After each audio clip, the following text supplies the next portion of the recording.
Welcome back to news jet update. चलिए देखते हैं झारखंड की 25 फटाफट बड़ी खबरों को। इससे पहले आप झारखंड के किस जिले से न्यूज को देख रहे हैं हमें कमेंट बॉक्स में जरूर बताएं। साथ ही डेली अपडेट रहने के लिए आप हमारे चैनल को सब्सक्राइब कर बेल आइकन को दबाना बिल्कुल ना भूलें। पहली खबर, पीएम नरेंद्र मोदी आज पतरातू में निर्माणाधीन पावर प्लांट का करेंगे समीक्षा। प्रधानमंत्री नरेंद्र मोदी 25 मई को पतरातू में निर्माणाधीन एनटीपीसी के पावर प्लांट की समीक्षा करेंगे।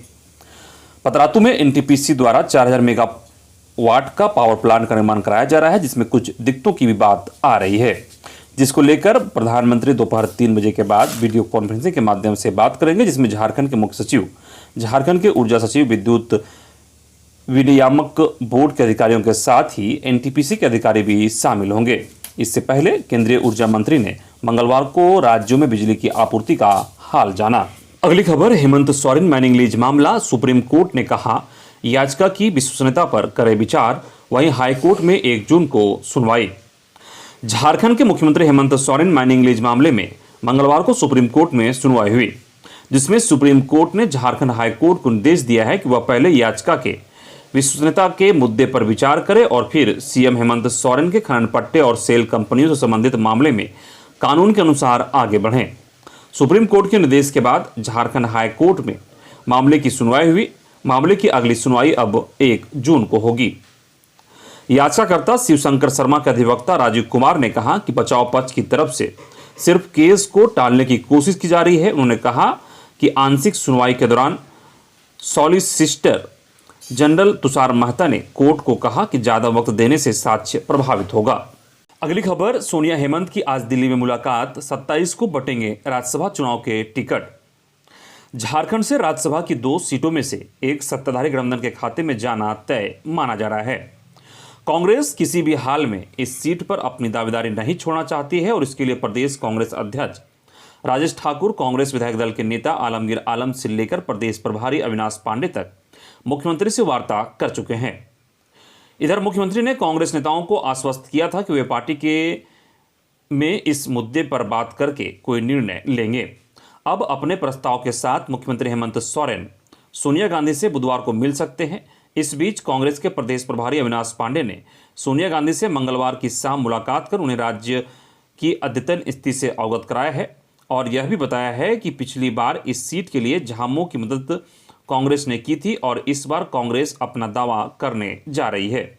इस बीच झामुमो की ओर से सुप्रियो भट्टाचार्य ने बयान दिया था कि यूपीए दोनों सीटों पर प्रत्याशी खड़ा करेगा और पिछली बार रघुवर दास के कार्यकाल में जैसे भाजपा ने दोनों सीट जीत ली थी, वैसे ही जीत दर्ज करेगी।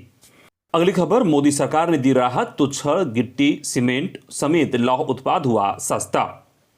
गेहूं के निर्यात को रोककर इसकी बढ़ती कीमतों को नियंत्रित करने के बाद केंद्र सरकार ने अब लोहे और इससे संबंधित उत्पादों की कीमतों को नियंत्रित करने में सफलता पाई है।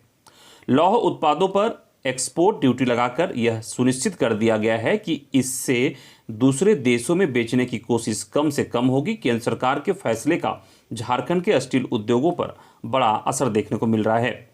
इस फैसले से यह सुनिश्चित कर लिया गया है कि अब घरेलू बाजार में लौह उत्पादों की प्रचुर उपलब्धता होगी और इसके साथ ही पिछले कुछ महीनों से लगातार बढ़ रही लौह उत्पादों की कीमतों में गिरावट दर्ज होगी। अगली खबर, कोरोना मद में बच गए 193 करोड़ 47 लाख, झारखंड में बनेंगे सरकारी अस्पताल, केंद्र सरकार की मिली हरी झंडी। इसके तहत चिन्हित जगहों पर 50 बेड के आवासीय और मंडल अस्पताल से लेकर स्वास्थ्य उपकेंद्रों का भवन निर्माण होगा। केंद्र ने इमरजेंसी कोविड-19 रिस्पांस पैकेज 2 के तहत कुल 638 करोड़ रुपए की स्वीकृति प्रदान की थी, जिसमें 60% राशि केंद्र ने दी थी, जबकि 40% राशि राज्य सरकार को वहन करना था। इस स्वीकृति राशि में से 193.47 करोड़ रुपए बच गए हैं। इस राशि से ही अस्पतालों का निर्माण होगा। सबसे बड़ी बात यह है कि जिन अनुमंडल अस्पतालों का निर्माण होगा वहां डॉक्टरों व पारा मेडिकल कर्मियों के आवास व ऑपरेशन थिएटर भी बनेंगे। अगली खबर, झारखंड पंचायत चुनाव, तीसरे चरण में 70% वोटिंग, गोड्डा के अपर समर्था पर कड़ी कार्रवाई। झारखंड पंचायत चुनाव 2022 के तीसरे चरण में अब तक सर्वाधिक 70.54% वोटिंग दर्ज हुई है। सुबह से ही मतदान केंद्रों पर बड़े उत्साह के साथ मतदाताओं ने वोट डाले। देवघर में सबसे अधिक 89.18% वोटिंग दर्ज की गई है। वहीं राज्य निर्वाचन आयोग ने बताया कि झारखंड में त्रिस्तरीय पंचायत चुनाव के तहत मंगलवार को तीसरे चरण की 8,704 सीटों पर मतदान शांतिपूर्ण संपन्न हो गया। राज्य के 19 जिलों के 70 प्रखंडों की 1,047 पंचायतों में हुए मतदान में 70.54% वोट पड़े। सबसे अधिक देवघर में तो वहीं सबसे कम गुमला की पंचायतों में 61.3% मतदान हुआ। वहीं मतगणना में लापरवाही पर गोड्डा की अपर समाहर्ता निर्वाचन कार्य से मुक्त। राज्य निर्वाचन आयोग ने गोड्डा की अपर समाहर्ता सह निर्वाची पदाधिकारी अस्मिता टोप्पो को निर्वाचन कार्य से मुक्त करने का आदेश गोड्डा के जिला निर्वाचन पदाधिकारी सह उपायुक्त को दिया है। साथ ही उनकी जगह इस पद पर नियुक्ति के लिए दूसरे अधिकारी का नाम बुधवार पूर्वाह्न तक देने को कहा है। अस्मिता टोप्पो पर निर्वाची पदाधिकारी के रूप में मतगणना लापरवाही बरतने तथा आयोग तथा जिला निर्वाचन पदाधिकारी के आदेशों की अवहेलना करने का आरोप है। अगली खबर, पत्नी को कमरे में बंद कर कहा तलाक तलाक तलाक। खबर रांची शहर का है, जहां डेली मार्केट इलाके में रहने वाली एक विवाहिता ने अपने पति नदीम हसन के खिलाफ दहेज प्रताड़ना और 3 तलाक देने की प्राथमिकी दर्ज कराई है। महिला का आरोप है कि उसका पति ससुराल पहुंचा, अपनी पत्नी को कमरे में बंद कर दिया, वहीं पर 3 बार तलाक तलाक तलाक बोल दिया। इसके बाद वहां से चलते बना। पीड़िता अपने पति के सामने रहम की भीख मांगती रही, हाथ जोड़कर गिड़ाती रही, लेकिन पति का दिल नहीं पसीजा। उसने पत्नी की एक बात नहीं सुनी। उसके सिर पर गुस्से का भूत सवार था। वह तय करके आया था कि उसे तलाक देकर ही रहेगा। वह कुछ भी समझने को तैयार नहीं था। इसके बाद पीड़िता रांची के डेली मार्केट थाने पहुंची। उसने अपने पति, सास और ससुर के खिलाफ प्राथमिकी दर्ज कराई है। पीड़िता ने पुलिस से कार्रवाई करने की मांग की है। अगली खबर, एनटीए यूजीसी नेट अब 30 मई तक एप्लीकेशन का मौका। झारखंड के 22 शहरों में होंगे exam centre. UGC net examination के एप्लीकेशन डेट को बढ़ा दिया गया है। नेशनल टेस्टिंग एजेंसी की ओर से इसे लेकर नोटिफिकेशन जारी किया गया है। यह परीक्षा यूजीसी के लिए नेशनल टेस्टिंग एजेंसी लेती है। साल 2022 में होने जा रहा नेशनल एलिजिबिलिटी टेस्ट में दिसंबर 2021 और जून 2022 सत्र का मर्ज कर परीक्षा ली जाएगी। नेशनल टेस्टिंग एजेंसी की ओर से जारी नोटिफिकेशन के मुताबिक अब ऑनलाइन एप्लीकेशन 24 मई से 30 मई तक जमा किए जा सकते हैं। एप्लीकेशन फीस 30 मई तक दिए जा सकेंगे। अगर एप्लीकेशन में किसी तरह की गड़बड़ी रह जाती है तो उसमें 31 मई से 1 जून तक सुधार किया जा सकता है। अगली खबर, 5 जून को रांची के 61 केंद्रों पर यूपीएससी की प्रारंभिक परीक्षा बैठक में तय की गई जिम्मेवारी। राजधानी रांची के 61 परीक्षा केंद्रों पर 5 जून को यूपीएससी की प्रारंभिक परीक्षा आयोजित होगी। इसे लेकर प्रशासन की ओर से तैयारियां की जा रही है। इसी कड़ी में रांची के DSPMU परिसर में एक महत्वपूर्ण बैठक आयोजित हुई। 5 जून को 28,500 परीक्षार्थी यूपीएससी की प्रारंभिक परीक्षा में शामिल होंगे। इस परीक्षा को लेकर प्रशासनिक स्तर पर तमाम तरह की तैयारियां की जा रही है। अगली खबर, राज्य के 86 कस्तूरबा स्कूल में सिंगल ट्रेड की होगी पढ़ाई। झारखंड में 86 कस्तूरबा गांधी बालिका आवासीय विद्यालयों में नए शैक्षणिक सत्र से व्यावसायिक शिक्षा की पढ़ाई शुरू होगी। इन स्कूलों में एकक ट्रेड में पढ़ाई शुरू की जाएगी। केंद्र सरकार की ओर से इसकी अनुमति मिल गई है। ट्रेड का चयन भी कर लिया गया है। ये ट्रेड संबंधित जिले के पॉलिटेक्निक और ITI में चलने वाले ट्रेड से संबंधित है। इन ट्रेडों में 12वीं तक व्यावसायिक शिक्षा की पढ़ाई करने के बाद पॉलिटेक्निक व ITI में पढ़ने पर 2 सेमेस्टर की छूट मिलेगी। अगली खबर, मैट्रिक इंटर की तर्ज पर होगी कक्षा 3 से 7वीं की परीक्षा। झारखंड के सरकारी स्कूलों में मैट्रिक और इंटरमीडिएट की परीक्षा की तर्ज पर 3री से 7वीं की छात्र छात्राओं का भी मूल्यांकन होगा। 2 पाली में परीक्षा का संचालन होगा। पहली पाली में ऑब्जेक्टिव प्रश्न पूछे जाएंगे, जबकि दूसरी पाली में सब्जेक्टिव सवालों का हल करना होगा। दोनों पालियों की परीक्षा में 15 मिनट का गैप दिया जाएगा। स्कूली शिक्षा व साक्षरता विभाग इसकी तैयारी कर रहा है। 4 जून को गर्मी छुट्टी खत्म होने के बाद वार्षिक परीक्षा का आयोजन किया जाएगा। इसमें सफल होने वाले छात्र छात्रा ही अगली क्लास में प्रमोट हो सकेंगे। 3री से 7वीं की वार्षिक परीक्षा में 40-40 अंक के ऑब्जेक्टिव और सब्जेक्टिव सवाल पूछे जाएंगे।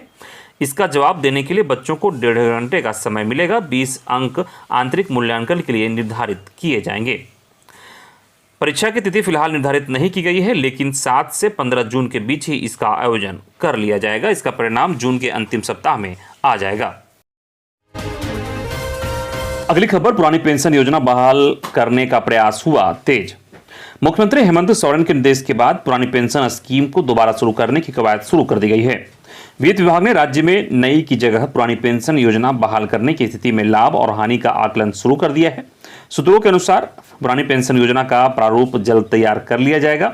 संबंधित प्रस्ताव को मंजूरी के लिए कैबिनेट की बैठक में लाया जाएगा। सरकार पुरानी पेंशन व्यवस्था लागू करने के बाद अपने निर्णय से केंद्र सरकार को भी अवगत कराएगी। वहीं प्रोन्नति पर रोक हटेगी। राज्य कर्मियों की प्रोन्नति पर रोक हटाने के लिए नए सिरे से कवायद शुरू हो गई है। मुख्य सचिव सुखदेव सिंह के पास इससे संबंधित फाइल है। सूत्रों के अनुसार इस विषय पर मुख्यमंत्री के साथ विमर्श के बाद प्रोन्नति पर रोक हटाने का निर्णय लिया जाएगा। ज्ञातव्य है कि 24 दिसंबर 2020 को राज्य सरकार की ओर से सभी प्रोन्नति पर रोक लगाई गई है। अगली खबर, पूजा सिंघल मामला। झारखंड और बिहार में 7 जगहों पर ईडी की छापेमारी, हिरासत में लिए गए विशाल चौधरी। झारखंड और बिहार में 7 जगहों पर केंद्रीय जांच एजेंसी ईडी ने छापेमारी की। निलंबित आईएएस पूजा सिंघल और माइनिंग घोटाला से मामला जुड़ा है। रांची में कुल 6 जगहों पर, जबकि बिहार के मुजफ्फरपुर में 1 जगह पर छापेमारी हुई। शाम होते थे ईडी ने विशाल चौधरी को हिरासत में ले लिया। वहीं मुजफ्फरपुर से दस्तावेज के साथ साथ ईडी की टीम अपने साथ फोटोस्टेट मशीन भी ले गई। इधर बताया जा रहा है कि रांची के अशोकनगर में ईडी की छापेमारी में भारी मात्रा में कैश बरामद हुआ है, जिसे गिनने के लिए मशीन मंगाई गई। ईडी की टीम राजधानी रांची में विशाल चौधरी नामक एक शख्स के यहां छापेमारी की। रांची के अशोकनगर रोड नंबर 6 में विशाल चौधरी का आलीशान घर है। जानकारी मिल रही है कि छापेमारी में घर से भारी मात्रा में नकदी बरामद हुई है, जिसे गिनने के लिए नोट गिनने वाली मशीन मंगाई गई। अगली खबर, राज्यसभा चुनाव। झारखंड की 2 सीटों के लिए अधिसूचना जारी, 10 जून को वोटिंग। झारखंड में राज्यसभा की 2 सीटों के लिए 10 जून को होने वाले चुनाव के लिए मंगलवार को अधिसूचना जारी कर दी गई। अधिसूचना जारी होते ही नामांकन की प्रक्रिया शुरू हो गई है, जो 31 मई तक चलेगी। झारखंड विधानसभा स्थित सचिव कक्ष में नामांकन पत्र दाखिल किए जा सकेंगे। इधर देवघर एम्स के मुद्दे पर झारखंड हाई कोर्ट में PIL दाखिल। बीजेपी सांसद निशिकांत दुबे ने दायर की याचिका। गोड्डा से बीजेपी सांसद निशिकांत दुबे ने देवघर के एम्स अस्पताल के मुद्दे पर झारखंड हाई कोर्ट में याचिका दायर की है। याचिका के माध्यम से उन्होंने देवघर एम्स में व्याप्त कमियों को जल्द दूर करने की अपील की है। बीजेपी सांसद निशिकांत दुबे ने याचिका में कहा है कि एम्स का इंफ्रास्ट्रक्चर बनकर पूरी तरह तैयार है, लेकिन वहां सिर्फ OPD की सुविधा ही शुरू हुई है, बाकी अन्य सुविधा अभी तक शुरू नहीं हुई है। अगली खबर, जातीय जनगणना को लेकर सर्वदलीय बैठक की तिथि बदली। भाजपा, जदयू, राजद, कांग्रेस रहेंगे साथ। खबर बिहार की है। जातिगत जनगणना को लेकर सर्वदलीय बैठक 1 जून को होगी। इस आशय की जानकारी बिहार के संसदीय कार्य मंत्री विजय कुमार चौधरी ने शुक्रवार को दी। सर्वदलीय बैठक मुख्यमंत्री नीतीश कुमार की अध्यक्षता में मुख्यमंत्री सचिवालय स्थित संवाद कक्ष में शाम 4 बजे से होगी। संसदीय कार्य मंत्री ने बताया कि इस संबंध में सभी दलों से बातचीत हो चुकी है। कैबिनेट की मंजूरी के बाद राज्य सरकार अपने संसाधन से जातिगत जनगणना का काम आरंभ करेंगे। इससे काफ़ी ठीक ढंग से कराया जाएगा। वहीं इसके बाद झारखंड में भी जातिगत जनगणना को लेकर बैठक हो सकती है। अगली खबर, PCC कार्यकारी अध्यक्ष बंधु मिले सोनिया से। मांडर उपचुनाव और आदिवासी इशू पर हुई चर्चा। प्रदेश कांग्रेस कार्यकारी अध्यक्ष बंधु तिर्की और मांडर से तत्कालीन विधायक बंधु तिर्की दिल्ली में मंगलवार को कांग्रेस अध्यक्ष सोनिया गांधी से मुलाकात की। इस दौरान बंधु तिर्की के करीबी और प्रदेश कांग्रेस कार्यालय प्रभारी अमूल्य नीरज खलको शामिल थे। दोनों नेताओं के बीच करीब आधे घंटे तक बातचीत हुई। बंधु तिर्की से सूत्रों से मिली जानकारी के अनुसार बंधु तिर्की ने मांडर सीट पर चर्चा की। साथ ही सोनिया गांधी को झारखंड हाई कोर्ट में CBI के निर्णय को लेकर भी जानकारी दी। सोनिया गांधी से तिर्की ने राज्य में आदिवासी इशू पर भी अपना पक्ष रखा। उन्होंने कहा कि UPA शासन के दौरान आदिवासियों के संरक्षण और लाभ के लिए कई योजनाओं को लाई गई है, मगर राज्य में उसका फायदा नहीं मिल रहा है। झारखंड में आदिवासियों के मामले में संगठन में जैसा काम होना चाहिए वह नहीं हो रहा है, जबकि भाजपा कुछ ऐसा कर देती है कि आदिवासी उसके पक्ष में जाते हैं। आहिस्ता आहिस्ता आदिवासी कांग्रेस से दूर होते जा रहे हैं। अगली खबर, भाजपा से सीख ले सेकुलर दल, मुस्लिम को भेजे राज्यसभा। झारखंड कोटे से राज्यसभा के चुनाव में मुस्लिम अल्पसंख्यकों में से एक जिम्मेदार और मेहनती व्यक्ति को मनोनीत कर उनकी जीत सेकुलर दल सुनिश्चित करें। सेकुलर दलों को चाहिए कि भाजपा से सीख ले, जिसने झारखंड से मुख्तार अब्बास नकवी और MJ अकबर को राज्यसभा भेजा। यह मांग मंगलवार को इदारे सरिया झारखंड की ओर से मेंडोर स्थित मधुबन मार्केट में आयोजित बैठक में उठी। बैठक की अध्यक्षता संरक्षक मोहम्मद सईद ने की। इधर रामगढ़ में उपद्रवियों ने पोलिंग पार्टी और पुलिस को पीटा, लाठीचार्ज, मची अफरा तफरी। पतरातू प्रखंड अंतर्गत लपंगा पंचायत के एक बूथ प्रमुख उम्मीदवार ने जमकर तांडव किया। मुखिया उम्मीदवार और उनके समर्थकों ने पोलिंग पार्टी और पुलिस को जमकर पीटा, लेकिन यह उपद्रव कुछ पल ही चला। इसके बाद पुलिस ने वहां लाठी चार्ज कर स्थिति को अपने काबू में कर लिया। इस पूरे मामले की पुष्टि करते हुए पतरातू एसडीपीओ वीरेंद्र चौधरी ने बताया कि भदानी नगर ओपी क्षेत्र की बूथ संख्या 354 पर शांतिपूर्वक मतदान का कार्य चल रहा था। मतदान खत्म होने के से 10 मिनट पहले मुखिया उम्मीदवार नीतीश ऊझा बूथ पर पहुंचे और उन्होंने मतदान करने के लिए बैलेट पेपर मांगा। इस दौरान वहां मौजूद पोलिंग पार्टी ने उन्हें जैसे ही बैलेट पेपर उपलब्ध कराया, उन्होंने यह आरोप लगाना शुरू कर दिया कि पहले से फाड़कर बैलेट पेपर उपलब्ध कराया जा रहा है। इसके बाद उन्होंने मतदान कर्मियों से बैलेट पेपर छीनने की कोशिश की और उसे फाड़ने का भी प्रयास किया। इस दौरान पीठासीन पदाधिकारी व अन्य कर्मचारियों के साथ उनकी तूतू मैं हो गई। चंद मिनटों में ही यह तूतू मैं हाथापाई में बदल गई। इधर धनबाद में भी फर्जी मतदान को लेकर हंगामा, घंटों बाधित रही मतदान प्रक्रिया। त्रिस्तरीय पंचायत चुनाव के तीसरे चरण में धनबाद के ग्यारकुंड प्रखंड के मेढ़ा पंचायत में हंगामा हो गया। पंचायत के बूथ संख्या 77 पर फर्जी मतदान की शिकायत पर कुछ लोगों ने जमकर हंगामा किया। हंगामा के कारण यहां घंटों मतदान प्रक्रिया बाधित। वहीं पलामू के तरहसी से बैलेट बॉक्स गायब, लाठीचार्ज, पथराव, मतदान कर्मियों को बनाया बंधक।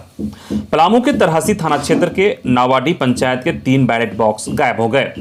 यह बैलेट बॉक्स वज्र गृह ले जाए गए हैं या कोई व्यक्ति लेकर भाग गया है, यह साफ नहीं हो पा रहा है। बैलेट बॉक्स गायब होने के बाद ग्रामीणों ने हंगामा शुरू कर दिया है।